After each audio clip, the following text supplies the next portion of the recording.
Assalamualaikum Pak. Waalaikumsalam, Bu. Ya. Apa kabarnya hari ini Pak? Baik, sehat. Terima kasih sebelumnya sudah mau meluangkan waktu untuk berbincang dengan saya hari ini terkait dengan masalah pengambilan keputusan nih Pak terkait dengan tugas Bapak sebagai kepala sekolah. Bapak kan sudah lama Pak ya menjadi kepala sekolah, tentu banyak sekali kasus-kasus yang sudah pernah Bapak hadapi, baik yang berhubungan dengan murid, dengan siswa, kemudian dengan guru, bahkan mungkin juga dengan pihak-pihak yang punya kepentingan seperti itu. Nah, kira-kira Pak, dari sekian banyak kasus yang pernah Bapak temui, ada tidak Pak kasus yang mungkin punya kesan mendalam bagi Bapak? Mungkin bisa cerita sedikit Pak. Baik, terima kasih ya. Yang namanya kasus atau permasalahan selagi kita hidup, saya rasa tetap ada. Bukan hanya kita sebagai kepala sekolah saja. Di rumah tangga pun ya permasalahan tetap ada. Tinggal lagi permasalahannya tentu berbeda antara di sekolah dengan permasalahan di luar ya. Nah, prinsipnya permasalahan itu pertama kita harus sikapi dengan kepala dingin ya. Tidak semua permasalahan kalau kita sikapi dengan bijak, insya Allah permasalahan itu bisa kita atasi. Dan juga kita bisa mengelompokkan juga jenis permasalahan itu. Mungkin kalau menurut kita kecil, belum tentu bagi orang kecil, atau sebaliknya ya. Untuk itu kita harus paham betul jenis permasalahan itu seperti apa. Contoh permasalahan dengan siswa dengan guru dan lain sebagainya. Kan walaupun permasalahannya sama, tapi penyelesaiannya saya yakin dan yang saya terapkan kan nggak mungkin saya samakan antara siswa bermasalah dengan siswa bermasalah dengan guru, ya kan nggak mungkin penyelesaiannya sama. Jadi itu. Oh ya, berarti dari yang Bapak sampaikan tadi bahwa ketika ada suatu masalah harus memahami dulu Pak ya masalah yang dihadapi. Nah, selama ini Pak kan ada masalah atau kasus yang terkait dengan dilema etika, artinya keputusan apapun yang diambil hasilnya tetap benar begitu Pak. Tapi ada juga kasus yang terkait dengan benar dan salah. Nah, bagaimana biasanya Bapak menganalisis kasus yang termasuk dilema etika atau yang sifatnya rujukan moral yang benar salah seperti itu Pak? Ya, kalau kita bicara salah benar itu kan tergantung hati. Ya, kalau sudah bicara etika, moral itu berkaitan dengan perasaan. Nah, tinggal lagi kita ini kan dengan orang sama saja. Kenapa saya katakan sama saja? Orang manusia, kita juga manusia. Kalau dengan orang sakit, saya rasa dengan kita pun terjadi juga sakit dan sebaliknya. Nah, kembali ke hal tadi, untuk menyelesaikan masalah yang berkaitan dengan moral itu, ya kita kan punya rasional ya. Rasional dalam artian kebenaran kita itu juga diterima oleh orang lain, juga diterima oleh pihak lain. Jangan kita saja menganggap benar, sementara orang lain mengatakan tidak. Nah, karena apa? Karena kebenaran itu kan diterima oleh semua pihak, dengan siapapun itu. Jadi benar menurut kita, kalau bisa benar juga menurut orang. Jadi jangan benar menurut kita saja, menurut orang belum tentu benar. Itu nggak benar ya dalam tanda petik. Itu. Oke, berarti dari yang Bapak sampaikan tadi, langkah pertamanya uji intuisi Pak ya, bagaimana hati nurani kita ketika menghadapi kasus itu gitu Pak ya. Iya. Oke, nah selama ini Pak, bagaimana Bapak menjalankan pengambilan keputusan di sekolah yang Bapak pimpin, terutama terkait dengan dua kepentingan yang sama-sama benar tetapi saling bertentangan seperti itu Pak. Misalkan ketika ada murid yang sudah melanggar peraturan tapi dia sudah di kelas 12, di satu sisi kan pasti kita dilema Pak ya. Di satu sisi kita ingin menegakkan peraturan, tetapi di satu sisi yang lain kita ada rasa kasihan dengan murid tersebut. Nah, selama ini bagaimana Pak menjalankan pengambilan keputusan ketika menghadapi kasus-kasus yang seperti itu? Ya, benar sekali. Dan ini sangat-sangat sering terjadi, bukan hanya di sekolah kita ini saja. Di sekolah lain pun sama saya rasa. Ya. Contohnya seperti tadi, siswa kelas 12, dia sudah tahu dia kelas 12 dan dia masih melanggar, dan akibat melanggar itu pun kadang dia tahu, kadang mengadakan pelanggaran yang agak fatal ya. Nah, risiko dari pelanggaran yang mereka lakukan kadang dia tahu tapi dia tetap melanggar. Nah, disitulah susah. Nah, tinggal lagi kita sebagai pimpinan, kita kan punya hati nurani, kita punya perasaan bagaimana ini. Kadang kan kalau kita turut aturan, memang kita melanggar dengan kita menganggap oleh karena banyak pertimbangan sehingga diadakan kebijakan, padahal sebenarnya kita melanggar. Tapi prinsipnya selagi masih dalam batas toleransi, saya rasa nggak jadi masalah. Ya, dalam artian di satu sisi siswa itu sudah kelas 12, di sisi lain mereka melanggar aturan. Kalau logikanya, kalau sesuai dengan aturan, mereka kan dikeluarkan ya dari sekolah. Tapi kita juga punya kebijakan lain, pertimbangan lain. Mungkin pertama kita adakan pendekatan, kita panggil, ya walaupun sudah panggilannya kesekian kali mereka melakukan pelanggaran, dan kita sampaikan. Biasanya orang melanggar itu kan ada sebab kadang-kadang, ya. Tapi mereka tidak sadar sepenuhnya. Nah itu makanya kadang-kadang mereka masih melanggar. Itu kira-kira. Berarti balik lagi ke uji intuisi tadi Pak ya, dari ke hati nurani, kemudian baru dipelajari kasusnya seperti apa gitu ya Pak. Iya. Nah kemudian Pak, ada tidak langkah-langkah atau prosedur yang biasanya Bapak ambil ketika menghadapi suatu kasus yang seperti tadi Pak, dalam mengambil keputusan? Oh iya, terima kasih. Kan kalau di sekolah ada namanya wakil kepala sekolah ya. Ada namanya, kalau SMK ada namanya ketua program studi, ada namanya guru BK, bimbingan konseling, ada namanya wali kelas. Nah, biasanya sebelum masalah siswa sampai ke kepala sekolah, itu kan sudah melalui proses ya. Pertama, kalau siswa bermasalah untuk sekolah kita, SMK 1 Lumpuy Jaya, panggilan pertama namanya, atau SP1, orang tuanya dipanggil. Orang tuanya dipanggil melalui surat,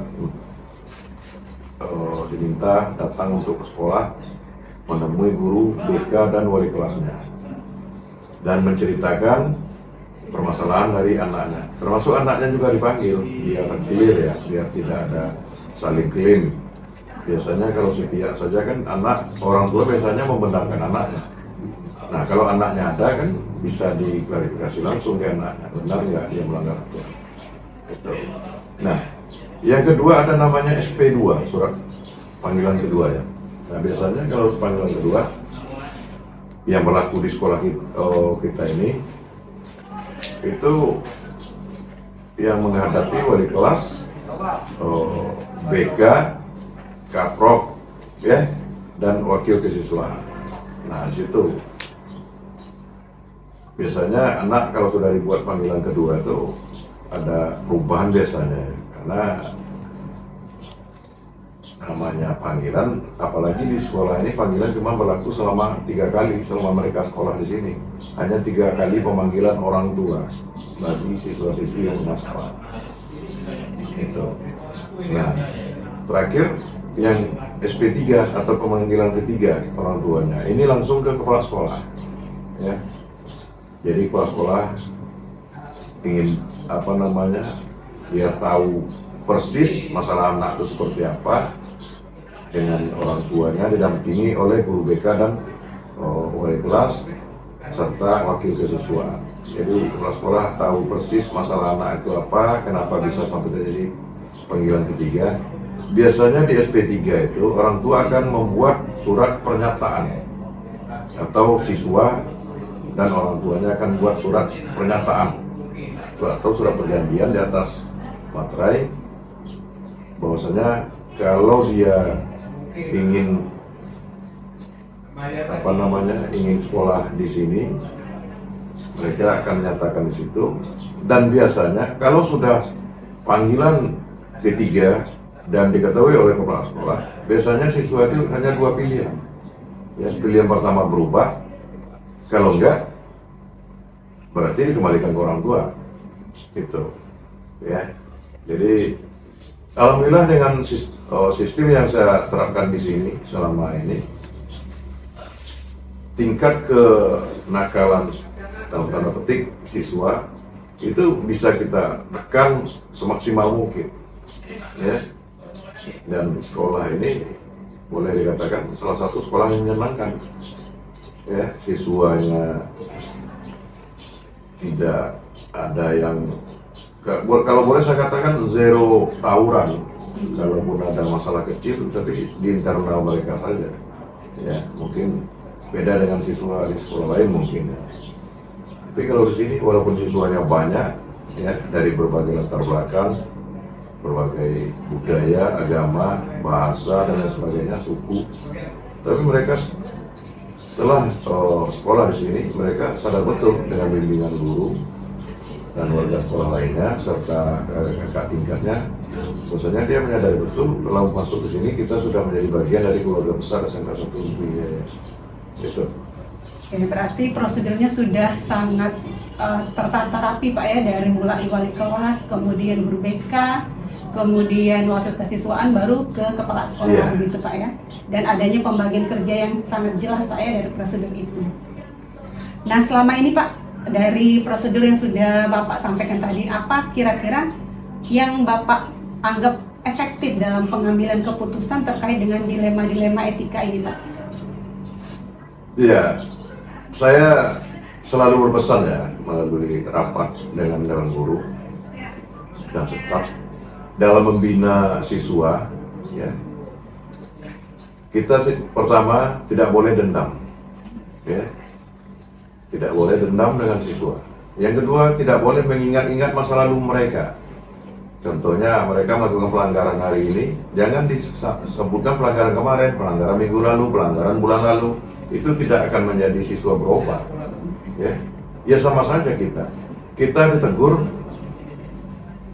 oleh orang lain, diomongkan tingkah kita minggu yang lalu, perangai kita bulan yang lalu, kita kan nggak terima. Nah, jadi saya sampaikan betul dengan guru-guru di sini bahwasanya kalau siswa melanggar, apa kesalahannya saat itu, itulah yang ditindak. Tapi jangan juga dia melakukan pelanggaran atau melakukan kesalahan dibiarkan. Nah, mungkin ada juga kasus ya, siswa tahu, guru tahu siswa melanggar, tapi dibiarkan atau pembiaran. Nah, itulah kadang-kadang yang membuat masalah. Kalau memang siswa melanggar, ya berikan pembinaan. Ya, tujuan kita untuk berikan pembinaan itu kan oleh karena peduli dengan siswa, oleh karena sayang. Itu makanya kita bina mereka agar mereka bisa lebih baik. Kalau kita nggak peduli, mungkin yang saya katakan tadi pembiaran, kita biarkan saja. Nah, itu yang keliru, yang salah besar itu di situ sebenarnya, membiarkan siswa melakukan kesalahan, apalagi melakukan kesalahan berkali-kali berulang-ulang. Nah, itu yang keliru. Tapi insya Allah apa yang kami lakukan di sekolah ini selama ini, begitu ada siswa melanggar, langsung diberikan pembinaan, Kalau pelanggarannya sifatnya mungkin tidak bisa dibina, diadakan penindakan. Jadi sampai seperti itu. Jadi siswa-siswa yang lain pasti dia akan akan ada rasa efek jera ya bagi yang lain. Nggak apa-apa aturan itu tegas ya, tapi konsisten dan komitmen. Jangan pagi hangat, siang dingin. Kalau A dari awal, A sampai akhir. Kalau kita disiplin dari awal, disiplin dari akhir. Itu. Berikutnya juga, disiplin itu jangan hanya bicara, ya. Kita lebih ke implementasinya. Contoh, saya sebagai kepala sekolah, kan nggak mungkin saya menyuruh siswa datang 7.15. Oh, sesuai jadwal masuk ya, 7.15 pagar sudah, gerbang sudah ditutup, sudah dikunci. Sementara saya aja datang jam 8. Kan nggak mungkin, ya. Jadi kalau kita ingin tertib, ya harus kepalanya dulu yang tertib. Seolah badan dan ekor itu akan nurut, akan mengekor, mengikuti. Ya, contohnya yang saya katakan tadi, kita masuk sini 7.15, ya.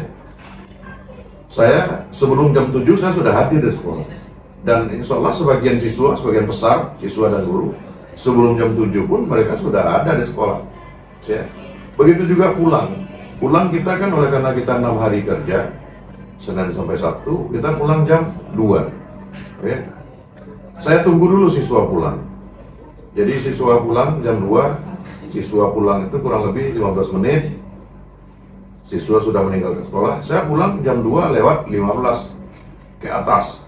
Apa jam 2.16, apa jam 2.20, tergantung kebutuhan juga sebenarnya. Jadi seperti itu. Jadi kalau kita ingin bagus, ya kita dulu yang bagus. Jangan hanya kita menyuruh orang untuk bagus, sementara kita sendiri tidak ada berubah, tidak berbuat, tidak berubah.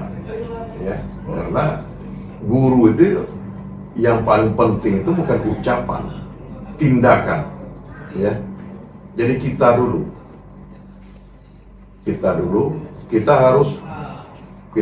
ini harus bisa menjadi contoh. Jangan hanya sekedar memberi contoh, itu sangat berbeda itu. Menjadi contoh dengan memberi contoh itu dua hal yang sangat berbeda. Kalau menjadi contoh berarti kita yang melakukan. Kalau memberi contoh kita cuma sekedar mengucapkan, menyampaikan pesan dan lain sebagainya. Jadi seperti itu. Oke, berarti seperti yang Bapak sampaikan tadi, kalau saya ambil kesimpulan, yang pertama adanya kepedulian Pak ya terhadap murid. Jadi ketika ada kasus atau masalah langsung dicarikan solusi, tidak adanya pembiaran. Kemudian yang kedua tadi menjadi contoh Pak ya, bukan hanya bicara, bukan hanya menyuruh, tetapi menjadikan diri sebagai tauladan bagi murid. Oke, luar biasa sekali Pak. Nah kemudian nih Pak, apa yang Bapak rasa menjadi tantangan Pak dalam mengambil keputusan terkait dalam kasus-kasus dilema etika tadi? Pasti kan banyak sekali tantangannya Pak. Nah kira-kira apa Pak tantangan yang Bapak rasakan? Baik, terima kasih. Sebenarnya boleh dikatakan tantangan, boleh juga dikatakan pemacu semangat ya. Sebenarnya hidup ini tidak ada yang dikatakan tantangan kalau menurut saya, asalkan kita prosedur, asalkan kita benar ya. Kalau kita benar, apapun kebijakan atau keputusan yang kita ambil, saya yakin orang akan terima ya, tapi jangan berlebihan, tentu sesuai dengan permasalahannya.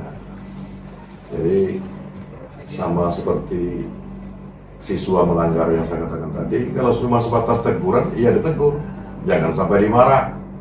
Karena nilai pelanggaran dia cuma sebatas sampai ditegur, bukan sampai dimarah.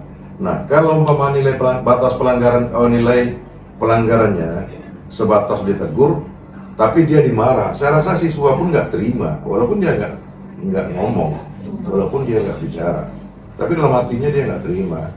Ya dalam artian, masa saya salah cuma segitu aja kok, ibu atau bapak marahnya sampai seperti itu.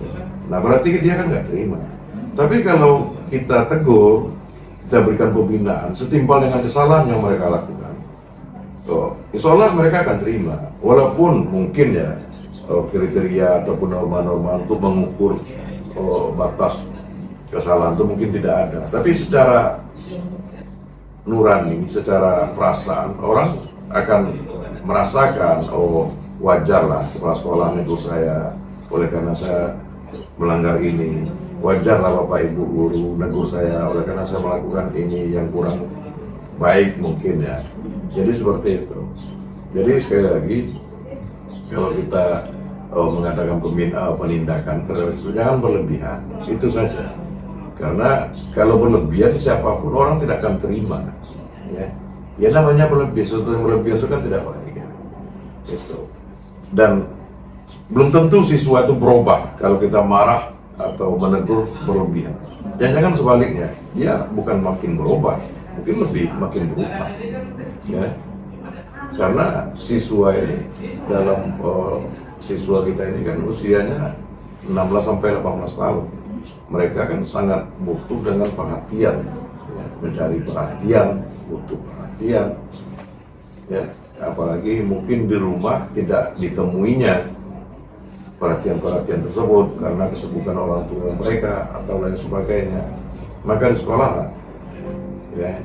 Itu sebabnya di sekolah itu guru harus dekat dengan siswa, lalu komunikasi. Jadi biar tidak ada masalah-masalah. Intinya nggak ada orang yang nakal kalau dia diberikan kasih sayang, diberikan perhatian. Yakinlah, nggak ada orang yang nakal. Kenapa mereka nakal? Karena mereka mencari identitasnya. Karena mungkin mereka merasa kekurangan kasih sayang, kekurangan perhatian, ya, dari orang-orang yang mereka anggap orang-orang terdekat mereka. Dalam hal ini kalau di rumah mungkin orang tua, saudara. Kalau di sekolah ya pasti guru-gurunya, temannya. Jadi seperti itu. Ya, berarti apapun kasusnya yang penting harus sesuai dengan porsinya Pak ya. Jadi tidak berlebihan tapi juga tidak juga adanya pembiaran Pak ya. Tapi niat kita kan untuk menyadarkan orang. Ya kalau menyadarkan orang kan bicara hati kan. Kan nggak mungkin saya bermasalah dengan siswa umpamanya. Kalau sudah terlalu menyakiti hati mereka, kira-kira mau nggak mereka berubah? Walaupun yang saya sampaikan benar, tapi cara penyampaian saya mungkin nggak benar, kan belum tentu, iya kan? Dan banyak faktor. Terlalu banyak bicara pun dengan siswa kita nggak punya wibawa. Banyak faktor. Ya namanya anak kan semuanya dilihatnya, semuanya direkamnya, semuanya dinilainya, ya itu. Dan nggak bicara pun siswa pun bingung, kok ibu ini bapak ini kok diam aja. Nah, tinggal lagi kita bagaimana seninya, bagaimana tekniknya agar siswa itu nyambung. Oh, kalau kepala sekolah, kalau sudah kayak gini berarti kepala sekolah nggak setuju. Nah, begitu juga harapan saya dengan guru-guru. Jadi guru-guru pun sudah tertanam dengan siswa, berarti ibu ini kalau sudah ibu kayak gini berarti ibu kurang setuju dengan tingkah saya. Nah, itu. Jadi insya Allah dengan seperti itu, kalau siswa itu masuk ke lingkungan sekolah ini, mereka sudah bisa membayangkan, malah mungkin ada kerinduan kalau dia tidak sekolah atau katakanlah dia jauh dari sekolah, mungkin dia terbayang yang ibu gurunya atau wali kelasnya mungkin marah dalam tanda petik, tapi marahnya perhatian. Ya kepala sekolahnya juga pemarah, tapi pemarah untuk membina, untuk mengarahkan ke arah yang baik. Saya yakin seperti itu. Oke, berarti balik lagi kepada rasa peduli Pak ya. Rasa peduli tetapi juga dengan teknik yang tepat terhadap tipikal atau karakter murid siswanya sendiri Pak ya. Sehingga pendekatan yang kita lakukan itu nyampe ke siswa.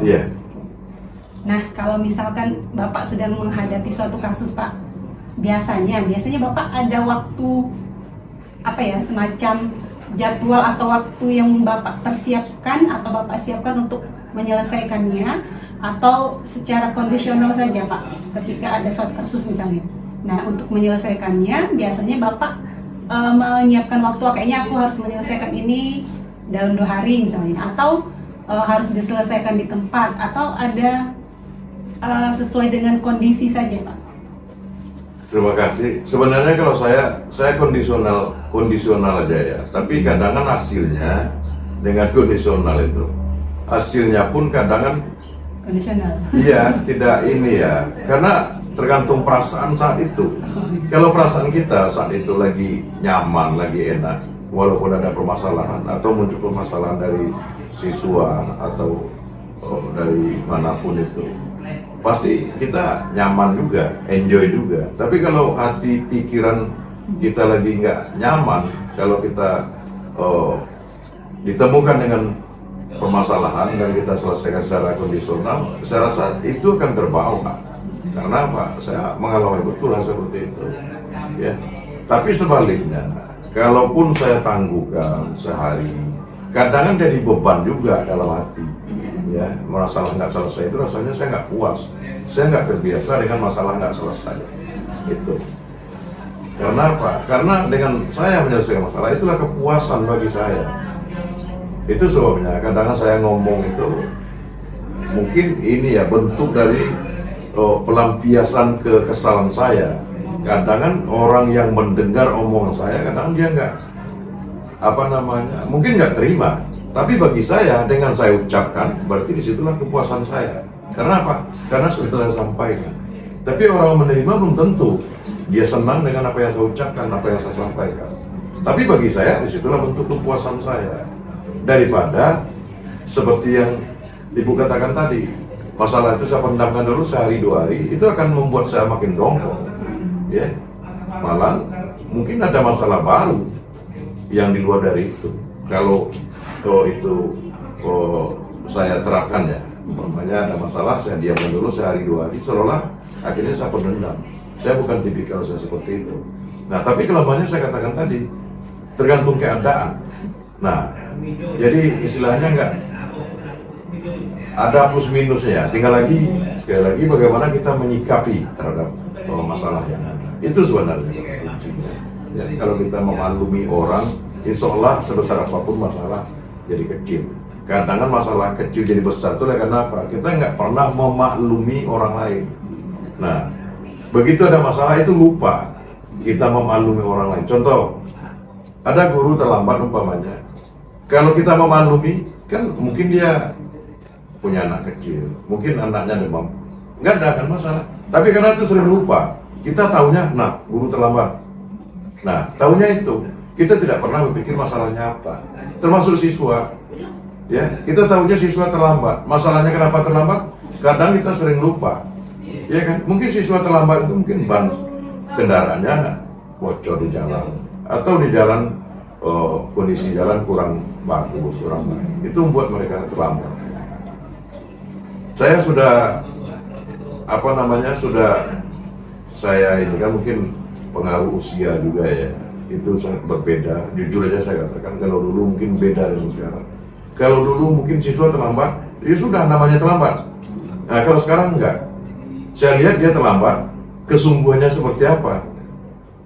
Ya, kan kelihatan. Ada juga dia sudah terlambat, tapi dia nggak sadar dia terlambat. Nah, di situ saya nggak terima. Tapi kalau dia terlambat, dia sadar dia terlambat, dia akhirnya agak jalannya dipercepat, berarti dia kan sadar dia terlambat. Ya mungkin di situ hati dan batin kita menerima. Itu kalau menurut saya.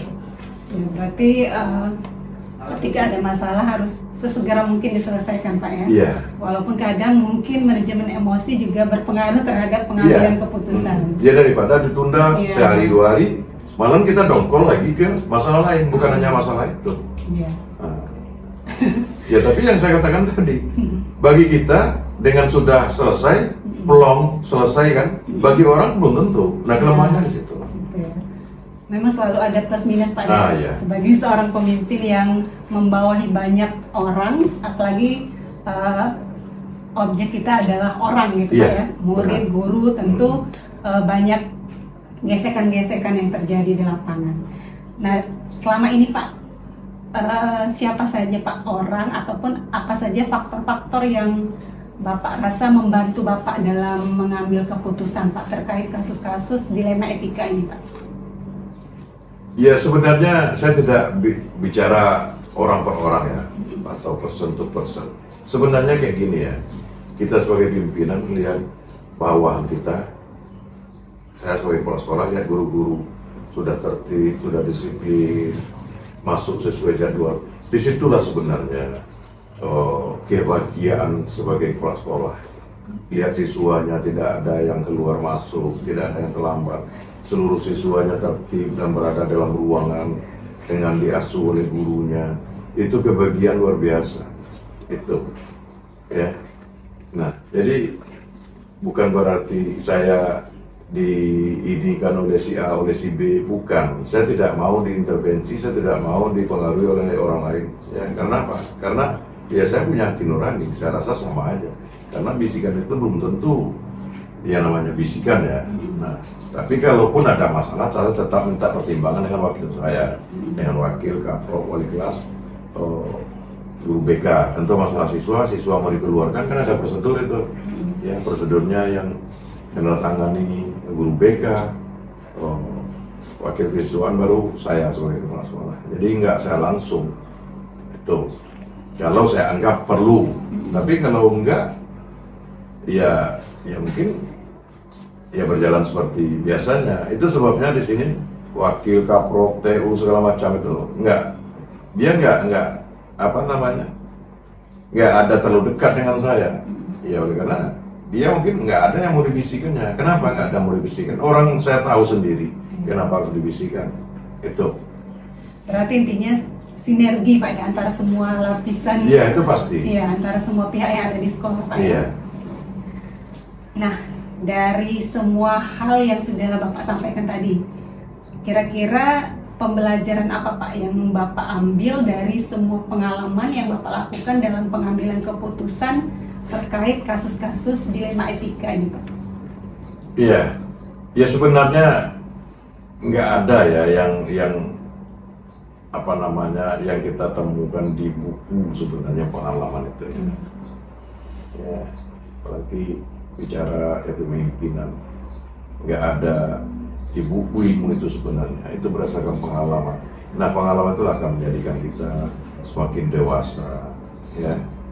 Tapi dengan catatan, ya kita benar-benar belajar dari pengalaman itu. Jangan pengalaman itu kita anggap angin lalu. Kalau kita anggap angin lalu ya percuma aja, hari ke hari ya seperti itu, tidak ada berubah. Ya. Tapi kalau pengalaman itu benar-benar kita jadikan pembelajaran, insya Allah ya kita dengan sendirinya berubah. Ya. Yang dulunya kita seperti ini, nah dengan adanya masalah pasti kita jadikan pembelajaran. Ya kan nggak mungkin kita sudah tahu kalau apa namanya kalau mengambil keputusan seperti ini akibatnya seperti ini, masa kita ulang lagi kalau umpamanya itu agak keliru ya dalam keputusan itu. Jadi seperti itu. Oke, berarti semakin banyak pengalaman membuat Bapak merasa menjadi semakin bijak Pak ya dalam menghadapi masalah-masalah yang ada, karena pengalaman adalah guru terbaik Pak ya. Iya benar, tapi sebenarnya bukan berarti banyak pengalaman berkorelasi dengan bijak, sebenarnya enggak juga kalau menurut saya. Kalau itu sebenarnya kan hati nurani ya. Walaupun banyak pengalaman, tapi pengalaman jelek semua, orang itu akan menjelma jadi buas, ya. Belum tentu jadi baik dia. Kalau pengalaman dia baik, ya mungkin bisa jadi dia akan baik. Tapi sebaliknya, kalau pengalaman yang dirasakannya nggak ada yang baik, ya jelas dia kan saya rasa nggak jauh-jauh beda juga itu. Jadi berarti bagaimana memaknai pengalaman itu? Nah itu yang sebenarnya, ya. Itu yang sebenarnya ya saya katakan tadi, kita orang kita sama aja kita dengan orang gitu. Oke, nah Pak, terima kasih banyak Pak atas waktunya untuk obrolan hari ini. Semoga kedepannya Bapak semakin sukses di dalam memimpin sebuah sekolah, karena memang sekolah ini adalah apa ya, boleh dibilang rumah tempat bertumbuhnya anak-anak murid kita Pak. Dan semoga sekolah kita juga ke depan bisa semakin bisa membentuk murid-murid menjadi murid-murid yang tumbuh sesuai dengan minat mereka. Amin. Itu memang sesuai dengan harapan kita bersama tentunya. Karena kita tahu bahwa murid-murid ini banyak sekali bakat dan kemampuannya, dan tugas kita sebagai pemimpin pembelajaran, terutama Bapak sebagai kepala sekolah, untuk membantu mereka untuk memaksimalkan potensi itu. Sekali lagi terima kasih banyak Pak atas waktunya. Dan dalam kesempatan ini juga, karena mau menjelang Lebaran, saya mohon maaf lahir batin Pak. Oh iya, sama-sama. Selamat menjalankan ibadah puasa. Terima kasih, saya akhiri Pak. Selamat pamit. Assalamualaikum warahmatullahi wabarakatuh. Waalaikumsalam warahmatullahi wabarakatuh.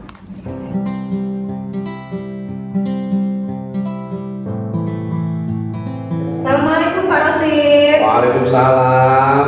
Ya, gimana kabarnya hari ini? Alhamdulillah sehat. Ya, terima kasih sebelumnya sudah mau menyediakan waktunya di tengah kesibukan Pak Rosid untuk ngobrol dengan saya hari ini. Iya, sama-sama. Iya, jadi kemarin seperti yang sudah saya sampaikan, hari ini pengen ngobrol-ngobrol dengan Pak Rosid terkait tugas Pak Rosid sebagai kepala sekolah ya. Di sekolahnya pastikan banyak kasus yang dihadapi. Ya. Nah, jadi hari ini pengen ngobrol terkait dengan kasus-kasus ataupun masalah-masalah yang dihadapi oleh Pak Rosid di sekolah, baik yang terkait dengan murid ataupun dengan guru. Iya, Ya. boleh. Oke, nah Pak Rosid di sekolah, Pak Rosid kepala sekolah Tepatnya kepala madrasah. madrasah ya. Kepala madrasah Aliyah. Aliyah, madrasah Aliyah. Hidayah Zaman Madrasah. Hidayahnya Madras. Dekat sini Pak ya. Dekat. Ini kan Pak sekolah madrasah Aliyah ya. Ya. Madrasah Aliyah. Kalau madrasah Aliyah itu berarti setara dengan SMA, SMK. SMA, SMK ya. Ya. Sama dengan sekolah ini berarti Ya. ya. Ya, nah di dalam tugas Pak Rosid sebagai kepala sekolah pasti kan banyak nih. Pasti. Iya, ketemu kasus-kasus ya yang Hmm. membuat dilema, yang keputusannya membuat dilematis antara AB, antara BC dan lain sebagainya ya. Pasti ada. Iya, nah di dalam kira-kira bisa nggak Pak Rosid cerita mungkin kira-kira kasus-kasus yang pernah dihadapi oleh Pak Rosid mungkin dalam beberapa waktu yang dekat-dekat ini di sekolahnya. Oke. Baik, saya mulai cerita dulu ya. Iya. Biasanya sekolahan kita ini bernaung di bawah yayasan. Yayasan ya. Terkadang yang pertama yang pernah saya temui, terkadang rekrutmen guru, khususnya dulu yang ini yang awal lah, rekrutmen guru, terkadang apa yang menjadi kebutuhan di sekolah berbeda dengan apa yang diharapkan oleh yayasan. Terkadang sekolah ini, madrasah ini membutuhkan guru yang mempunyai spesifikasi yang dalam di bidangnya. Tapi terkadang dari yayasan itu dia tidak memandang itu. Yang terpenting siapa orangnya yang ditunjuk, yang diharapkan oleh yayasan, itulah yang dimaksud. Itu yang menjadi dilema, yang menjadi kasus-kasus yang ada di yayasan kami yang jelas. Kalau kami ini kan sekolahan kami, saya sampaikan tadi, bernaung di bawah yayasan. Jadi seluruhnya apa yang menjadi keputusan itu ya memang didasarkan apa yang diinginkan yayasan. Kita hanya menjalankan saja. Oke, jadi kasusnya itu terkait rekrutmen guru di mana kebutuhan di lapangan Iya. yang dilihat para sebagai Iya. kepala sekolah tidak sejalan gitu ya. Tidak sejalan. Keputusan yang diambil oleh yayasan mungkin karena ada kedekatan Ya, dengan katakan ataupun yayasan dari keluarga, gitu ya. biasanya kan seperti itu. Oke, nah itu. Kalau yang berkaitan dengan murid, ada Pak Rosid kasus yang mungkin baru-baru ini terjadi begitu yang sangat dilematis begitu untuk mencari penyelesaian. Iya. Ini kalau di kasus murid yang baru ini, yang jelas terjadi ketika anak ini sudah berada di kelas 12. Kelas 12 ya. Kelas 12 yang sudah mendekati kelulusan anak itu sendiri. Sudah terakhir. Nah, yang terjadi kasus yang terjadi di situ, anak ini sudah beberapa kali kena teguran ataupun surat panggilan. Nah, dan bahkan anak ini sudah berulang kali dipanggil, dibina, dan diberikan surat perjanjian. Yang terjadi ketika anak ini sudah membuat surat perjanjian beberapa kali, ternyata anak ini juga masih melakukan hal ataupun melanggar tata tertib yang dibuat oleh sekolah. Akhirnya anak ini terancam untuk dikeluarkan. Sudah berdasarkan hasil rapat dengan dewan guru, wali kelas dan wakil kepala sekolah dengan kesiswaan, akhirnya anak ini disepakati untuk dikeluarkan. Pada akhirnya anak ini tetap dikeluarkan. Tapi yang jelas ketika kita membuat suatu keputusan yang pastinya juga ada pro dan kontra. Ada yang pro, ada yang kontra, terutama di yayasan. Jadi yayasan mengatakan apakah ini sudah final? Tentu ini sudah putusannya sudah final. Ya saya sampaikan selaku kepala madrasah ini sudah berdasarkan hasil rapat dulu final bahwasanya anak ini sudah tidak bisa kita bina dan kita kembalikan ke orang tua. Ini sudah kelas 12. Jadi apakah nggak ada kebijakan tidak ada? Nah, inilah kasus-kasus yang seperti inilah yang terkadang membuat kita ini jadi serba salah. Yayasan meminta tolong dipertahankan, akan tetapi sekolah sudah tidak mau lagi. Jadi walaupun akhirnya kita juga harus menjelaskan kepada yayasan, memang kalau anak ini masih kita pertahankan, yang jelas moral kita sebagai guru lah, harga diri kita sebagai guru terhadap anak. Jadi mau tidak mau kita harus menjelaskan kepada yayasan, walaupun keras menjelaskannya, dan akhirnya diterima oleh yayasan. Jadi memang di satu sisi kita ada rasa kasihan mungkin ya kepada murid, tapi di satu sisi muridnya sendiri tidak tertib mengikuti peraturan yang ada di sekolah, gitu ya. Dan sangat dilema Pak Rusdi. Dilema itu seperti ini. Ya, dan kayaknya apalagi anak-anak ini kan mendekati kelas 12, sudah kelas 12 dan sebentar lagi lulus. Kalau kita tidak di saat kita memutuskan, kita juga pastinya anak ini nanti setelah dikeluarkan mau kemana arahnya. Iya. Tetapi di satu sisi kita juga harus menurut aturan kita. Berarti di sini ada pertentangan antara peraturan, tetapi juga ada rasa kasihan. Iya. Ya. Oke. Nah, dari kasus-kasus nih yang sudah Pak sampaikan tadi ya. Nah, kira-kira ketika Pak Rosid menghadapi suatu kasus, nah, bagaimana biasanya Pak Rosid mengidentifikasi nih bahwa kasus ini apakah kasus ini bersifat dilema etika, yang artinya ada nilai-nilai pertentangan, atau berupa bujukan moral yang mana keputusan ini benar atau salah? Oke, jadi gini, ketika kita melihat suatu permasalahan pada sekolah, pada madrasah, kita yang pertama kita harus tahu ini kasus ini arahnya kemana. Awal-awal kita harus tahu kemana. Terus cara penyelesaiannya seperti apa? Jadi kita identifikasi dulu, terus hal-hal keputusan apa saja yang harus kita lakukan. Jadi ketika kita sudah tahu, sudah mengidentifikasi kasus itu, kita sudah tahu ini kasusnya apa, nanti arah kasus ini penyelesaiannya seperti apa, terus keputusan yang kita ambil itu seperti apa. Nah ini yang nantinya kita harus musyawarahkan dari pihak-pihak, dari seluruh, dari guru, dari yang stakeholder lah yang kepentingan itu. Misal kita kasus ini kasus siswa ini berarti arahnya berarti di wali kelas dan seluruh guru, wakil kelas seperti itu. Seperti itulah yang biasa saya laksanakan. Oke, berarti yang Pak Rosid lakukan untuk mengidentifikasi kasus, yang pertama tentu mengidentifikasi arah dari masalahnya dulu, ya. Masalahnya dulu. Arah masalahnya, kemudian pihak-pihak mana yang terlibat, ya, benar. Kemudian nanti cara baru dibicarakan, caranya dimusyawarahkan bersama pihak yang terkait tadi Pak ya. Dan tadi Pak Rosid sudah menjelaskan nih langkah-langkah yang biasanya Pak Rosid ambil ya dalam mengidentifikasi suatu masalah sebelum mengambil keputusan. Nah sekarang dalam mengambil keputusan nih Pak Rosid, misalnya ada suatu kasus di mana kasus ini ada banyak kepentingan di situ, baik kepentingan murid, kepentingan guru, kepentingan sekolah, kemudian ada nilai-nilai yang saling bertentangan seperti yang Pak Rosid sampaikan tadi nih, ada nilai tentang peraturan, tapi berlawanan dengan rasa kasihan kita sebagai seorang guru, ya kan? Nah, biasanya apa yang Pak Rosid lakukan dalam mengambil keputusan itu?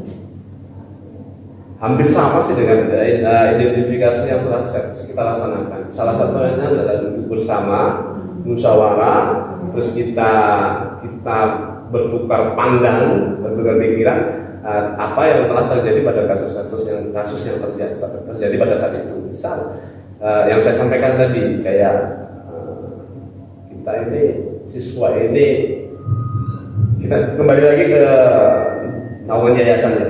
Kalau di yayasan, apalagi di basic di kami ya, di sekolah madrasah kami ini sekolahnya adalah basicnya asrama. Jadi ketika siswa ini bermasalah, otomatis rentetannya pun juga ke asrama ataupun pesantren. Jadi banyak. Iya.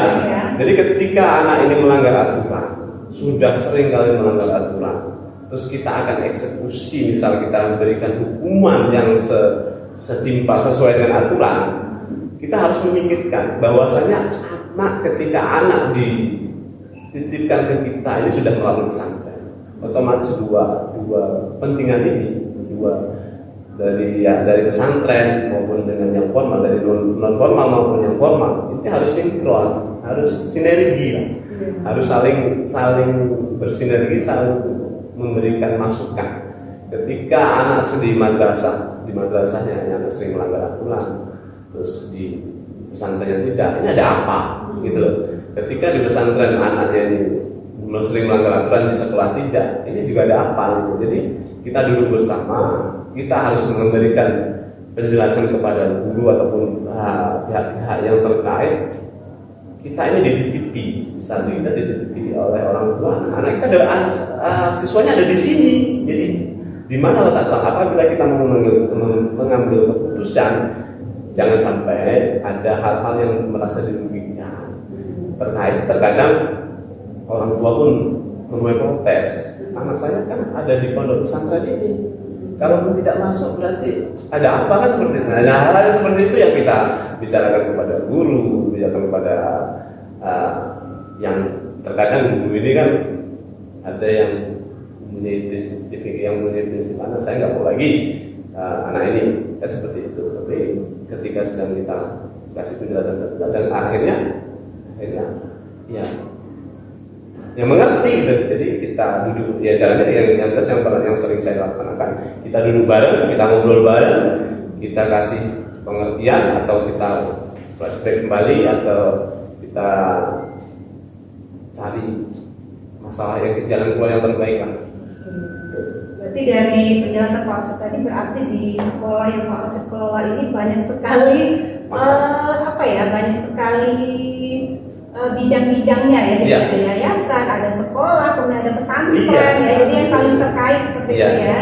Dan ketika ada masalah, terutama yang terkait dengan murid, maka ketiga stakeholder ini harus duduk bersama gitu ya, mencari keputusan atau penyelesaian terbaik dari masalah yang sedang jangan sampai ada yang merasa dirugikan karena kita ini tahu mana ini di pesantren, khususnya di pesantren ini kan dididik oleh orang tua sudah sepenuhnya yakin dan percaya dengan pesantren. Jadi ketika anak ini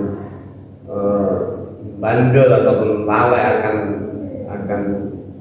kutip sekolah, ya berarti kita yang harus lebih membina lagi gitu. Oke, jadi tadi anak ini siangnya sekolah di MA gitu ya, kemudian malamnya di pesantren. Sorenya sampai malam di pesantren di dalam satu lingkungan. Dalam satu lingkungan. Ya, jadi memang tanggung jawab itu sepenuhnya balik ke sekolah gitu ya. Balik ke sekolah. Ya, jadi orang tua kalaupun ada masalah dengan si anak ini, ya mereka taunya mereka ada di sekolah. Iya, gitu ya. mereka taunya ada di asrama, dari pesantren. Seharusnya dari sekolah ini komunikasi dengan pesantren. Terkadang ini yang menjadi dilema ini seperti ini. Ketika kita ngomong seperti kita ada aturan ya, ada aturan ketika anak melanggar ini mungkin nanti ketika anak melanggar tata tertib, anak ini beberapa kali melanggar ini aturannya kita harus panggil orang tua. Kita panggil orang tua sekali, 2 kali, 3 kali lah. 3 kali orang tua kita panggil. Kalau melanggar diulangi, panggilan pertama, melanggar diulangi, panggilan kedua, ulangi lagi panggilan ketiga sampai dengan janjian. Nah, ketika orang tua dipanggil, terkadang kita juga bingung mau apa yang kita sampaikan. Pasti orang tuanya jawab, anak saya di sini saya titipkan ke pesantren. Terus ya seharusnya saya nggak tahu kan gitu kan. Nah, tapi kita juga memberikan pengertian kepada orang tua. di samping anak kita memang benar anaknya kita kan, tapi kan ini juga salah satu kerjasama orang tua dengan sekolah. Jadi kita harus memberitahu anak di sini seperti apa, seperti itu. Oke, jadi dari yang Pak Arsul sampaikan tadi, langkah-langkah atau prosedur yang dilakukan oleh Pak Arsul selama ini ketika menghadapi masalah, yang pertama menganalisis dulu Pak Arsul ya, masalahnya ini apa, yang mendasarinya apa, kemudian menentukan pihak-pihak yang terkait itu siapa saja, baru kemudian bermusyawarah. Nah, keputusannya diambil dari hasil musyawarah tersebut ya. Nah, dari penjelasan Pak Rosid tadi itu sudah ada beberapa prosedur ya yang sudah Pak Rosid lakukan selama ini. Nah, kira-kira dari prosedur atau langkah-langkah yang sudah Pak Rosid lakukan tadi, apa nih langkah yang paling efektif yang Pak Rosid rasa ketika Pak Rosid menghadapi masalah-masalah yang bersifat dilematis atau dilema etika tadi? Kalau yang efektif, karena kembali ke kita ini, kembali ke keberadaan formal ini kan di bawah nama yayasan. Kita ketika kita mengambil keputusan, yang efektif yang kita laksanakan adalah kita harus merujuk kepada yayasan. Jadi apa arahan yayasan, apa bimbingan dari yayasan. Nah, mungkin itu yang efektif yang kita laksanakan. Jadi ketika kita sudah duduk bersama dengan guru, sudah ngobrol bareng, jadi hasil akhirnya kita bicarakan dengan yayasan ini mau seperti apa. Jadi biar kita ini tidak menjadi kesalahan terhadap yayasan, karena antara keinginan yayasan dengan sekolah itu terkadang kalau kita tidak bisa menjadikan suatu masalah yang besar. Jadi memang yang efektif yang kita laksanakan yang tadi itu bersama ngobrol apa yang menjadi keputusan sekolah, kita laporkan ke yayasan apakah diterima atau tidak. Itu nanti terserah dari yayasan. Oke, berarti yang paling efektif adalah diskusi ya, bersama ya, semua pihak yang terlibat tadi. Kemudian hasil keputusannya dikembalikan kepada yayasan selaku pemangku kepentingan paling tinggi di sekolah yang pada sekolah. Nah, dari penjabaran Pak Rosid tadi, dari sekian banyak nih kasus yang pernah Pak Rosid hadapi ya, apalagi yang terkait dengan dilema etika, kira-kira apa tantangan yang paling Pak Rosid rasakan ketika menghadapi kasus-kasus yang sangat dilematis ini? Tantangan kita, tantangan saya sebagai kepala madrasah ketika mengambil keputusan harus siap segalanya. Jadi ketika kita akan menunjukkan aturan kita atau menegakkan aturan yang ada di sekolah ataupun menyelesaikan kasus-kasus yang memang berkaitan dengan etika ataupun moral, ya kita harus siap dengan keputusan kita. Kalau kita sudah mengambil keputusan dan syukur-syukur bisa diterima ya. Kalaupun tidak bisa diterima, ya apapun resikonya, walaupun jabatan pun ya saya siap untuk sesuatu yang bisa saya harus dimundurkan diri ataupun dipecat segala macam itu, ya saya harus siap. Jadi apapun itu yang jelas, ketika kita sudah duduk bersama dan sudah menegakkan aturan dan banyak hal tantangan ataupun kontrak yang kontra yang tidak sejalan dengan kita, tidak sepemikiran dengan kita, dan akhirnya menimbulkan polemik untuk diri saya sendiri, ya lebih baik saya mundur. Jadi tantangan itu sudah terjadi ketika ketika kita menjalankan tugas kita, menjalankan aturan kita, ternyata tidak sejalan dengan apa yang menjadi harapan kita. Itu pun mungkin dalam etika ataupun moral, apapun resikonya kita harus siap. Berarti tantangannya adalah menanggung resiko ya dari setiap keputusan yang sudah diambil. Ya. Bahkan resiko untuk diberhentikan Oke. Dan memang setiap keputusan itu pasti ada konsekuensinya ya Pak ya. Ketika kita mempunyai aksi pasti juga ada aksi ya, seperti itu. Terus sekali Pak.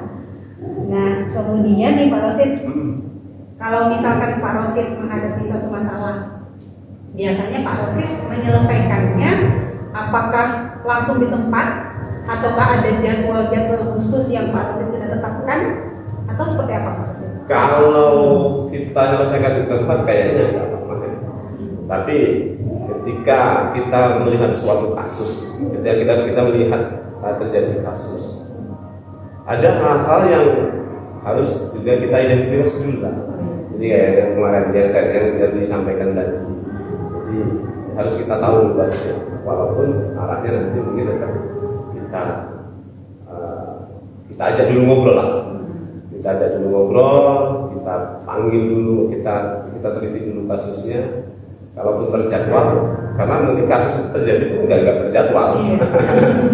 Nggak mungkin kadang-kadang ada siswa berkelahi, apakah ada jadwal siswa berkelahi kan nggak terjadwal. Jadi ketika kita sedang melihat kasus itu ya, yang jelas responsif dulu, kita tanggap dulu, kita upaya untuk meredam kasus itu. Setelah itu baru kita lakukan penyelesaian, walaupun setelah tahu kasus baru kita jadwalkan. Nah, ketika kita tahu kasusnya itu berarti harus dijadwalkan untuk penyelesaiannya kapan gitu. Tapi kalau tiba-tiba ada jadwal penyelesaian kasus ini, ketika ada kasus jadi kita nggak tahu kasusnya apa. Ya. Berarti melihat kasusnya seperti apa ya Pak ya? Jadi tergantung kasusnya seperti apa, apakah bisa diselesaikan secepatnya atau butuh waktu. Jadi ketika melihat suatu kasus, penyelesaiannya balik-balik lagi ke kasusnya sendiri Pak ya. Kalau misalkan kasus itu butuh analisis yang mendalam, butuh pihak-pihak yang banyak, mungkin waktunya juga lebih lama. Iya benar. Mungkin juga ketika ada kasus kita harus menganalisa dulu lah, harus kita identifikasi dulu itu penyebabnya apa, kenapa bisa terjadi seperti itu, apa penyebab, kita harus tahu. Baru kita harus menjadwalkan, oh berarti secepatnya harus kita selesaikan. Kalau kita selesaikan, takutnya timbul polemik lagi. Berarti intinya yang pertama ketika ada kasus harus cepat tanggap dulu. Cepat tanggap dulu. Tanggap, dipelajari, setelah dipelajari baru ditemukan, oh apakah kasus ini butuh secepatnya diselesaikan, ataukah bisa dikasih tenggat waktu begitu ya, di dalam menyelesaikan kasus-kasus yang selama ini Pak Rosid pernah hadapi. Adakah seseorang atau pihak-pihak yang Pak Rosid merasa terbantu atau mempermudah proses di dalam pengambilan keputusan yang Pak Rosid lakukan? Faktor-faktor yang mempengaruhi ya, faktor atau orang atau pihak-pihak yang rasanya ketika ada kasus kayaknya sangat membantu gitu dalam proses penyelesaian masalahnya. Oh gitu. Jadi gini, di madrasah kita ini yang jelas kami juga ada wakil kepala madrasah. Yang jelas faktor yang mendukung pengambilan keputusan itu adalah faktor internal kami. Kami dalam ini adalah guru dan wakil-wakil saya. Ketika kita ada suatu masalah yang harus kita selesaikan secara intensif, berarti kita harus meminta bantuan kepada wakil-wakil saya dalam bidangnya yang jelas. Terkait misal dalam rekrutmen, saya contohkan ya, kalau rekrutmen guru yang harus kita selesaikan permasalahan guru, ya berarti berhubungan dengan pelajaran, berarti berhubungan dengan kurikulum. Kalaupun dengan yang kasusnya berhadapan dengan siswa, berarti dengan kesiswaan tentunya. Tapi juga untuk seluruh wakil juga harus bisa membantu saya, mendukung saya untuk mengambil keputusan, karena saya juga nggak bisa kerja sendiri. Jadi harus ada arahan, ada masukan-masukan dari bantu saya. Kemudian juga faktor eksternal, ketika kita juga dari ada kasus, ketika misalnya ini dari kasus siswa yang terjadi, ya keputusan kita ini juga harus didukung oleh orang tua. Jadi ketika suatu masalah terjadi sesuatu masalah pada siswa, kita panggil orang tuanya mendukung dengan apa yang menjadi keputusan kita. Ini yang juga saya butuhkan. Jadi yang seperti ini juga bisa mempengaruhi kekuatan keputusan kita. Jadi, berarti orang tua sudah mendukung apa yang menjadi keputusan kita. Oke, berarti faktor internal dan faktor eksternal ya. Faktor internal terdiri atas timnya Pak Rosid, Ya. terdiri atas wakil-wakil dan juga mungkin guru secara keseluruhan. Ya. Kemudian eksternal adalah wali siswa ya, wali murid.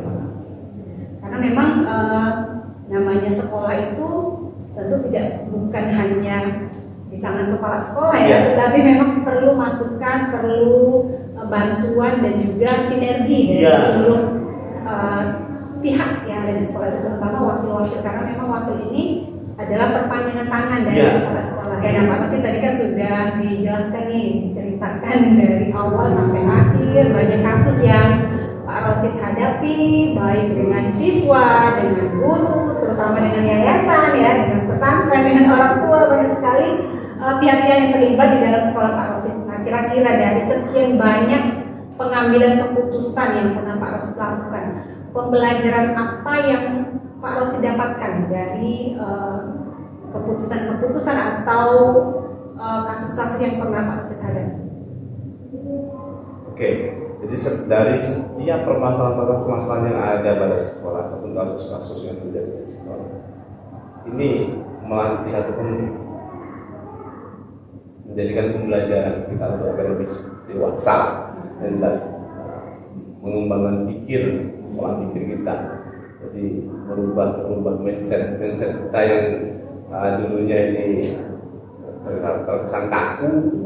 Ketika kita sudah menghadapi beberapa kasus yang jelas, kita harus mengubah pola pikir mindset kita itu seperti apa. Jadi untuk lebih bijak lagi kan, pembelajaran untuk lebih bijak lagi, untuk lebih cerdas lagi dalam mengambil keputusan. Jadi ketika semakin banyak masalah atau semakin banyak kasus yang kita ambil, ini untuk saya sendiri ya menjadikan motivasi atau pembelajaran untuk kita sendiri untuk lebih dewasa, untuk lebih bijak dalam hal mengambil keputusan. Karena kita tadi bicara ada sisi kebaikan atau kemaslahatan, juga ada sisi bukan apa yang menjadi kita, apa yang telah kita putuskan, dan pasti ada masalah. Dari situlah kita harus cerdas dalam mengambil keputusan.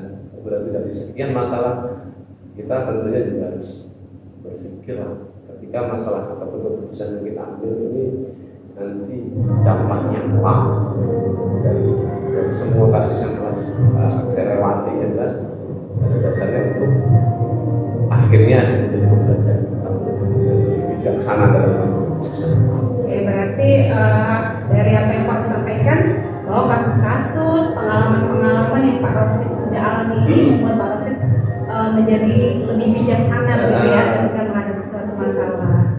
Oke, terima kasih banyak Pak Rosid atas waktunya, sebuah luar biasa, sebuah luar biasa pengalaman yang sudah Pak Rosid alami ya sebagai kepala sekolah, mengelola sekolah yang berhubungan dengan begitu banyak stakeholder yang dengan kepentingan mereka masing-masing ya.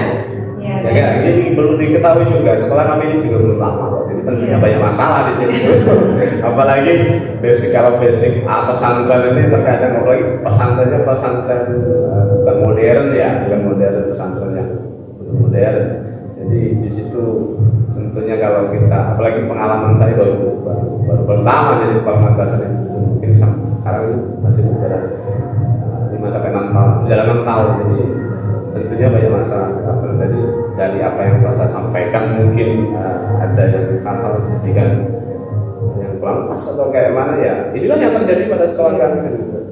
Ya, berarti benar-benar sekarang ini masih bertumbuh ya Pak sekolahnya. Dan semakin banyak pengalaman, memang pertumbuhan itu akan semakin luar biasa Pak Rosid ya. Oke, terima kasih sekali Pak Rosid. Semoga sekolah Pak Rosid terus maju. Amin.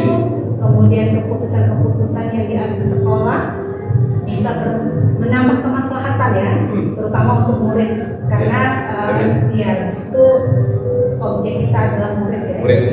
Memang segala keputusan itu selebihnya adalah untuk kepentingan murid kita. Oke, sukses untuk Pak Rosid dan sekolahnya. Terima kasih banyak. Selamat menjalankan aktivitas kembali Pak Rosid. Oke. Assalamualaikum warahmatullahi wabarakatuh. Waalaikumsalam warahmatullahi wabarakatuh.